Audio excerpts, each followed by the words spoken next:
ሰላም ሰላም ውድ ቤተሰቦች ዛሬ ደግሞ በሌላ ቪዲዮ ተመልሼ መጥቻለሁ።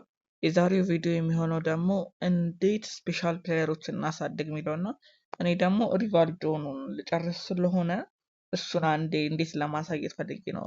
ሪቫልዶ ለማሳደግ እና ደግሞ ሲዘን ፓስ በጣም ብዙዎች ሲዘን ፓስ ይሉኛል። ሲዘን ፓስ ለምትሉ ሌላ ቪዲዮ ሰራላችኋለሁ። እሱን ቪዲዮ ጠብቁ። በቅርብ ቀን ኤዲት አድርጌ ምናምን ጨራርሻለሁ። መልቀቅ ብቻ ነው የሚቀረኝ እሱ ነው።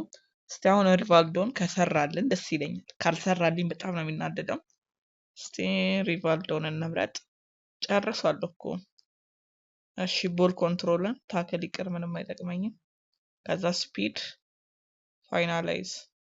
አዎ ትችላለህ። ሪቫልዶ ጨረሰ።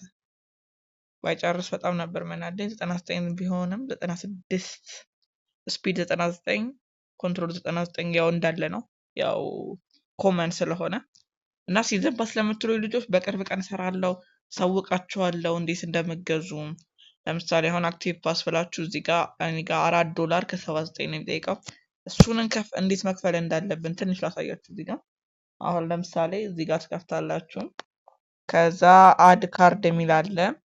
እቺን ካርድ ደግሞ ከየት መሰላችሁ የምታገኙት? ያው በጣም ብዙ ብር ቢሆንም ብቻ በጣም ረጅም ነው። ሌላ ቪዲዮ ብሰራላችሁ ይሻላል። እና እሱን ቪዲዮ ተከታተሉኝ። ይሄንን ካርድ የምታገኙበትን መንገድ እለቅላችኋለሁ። ቻው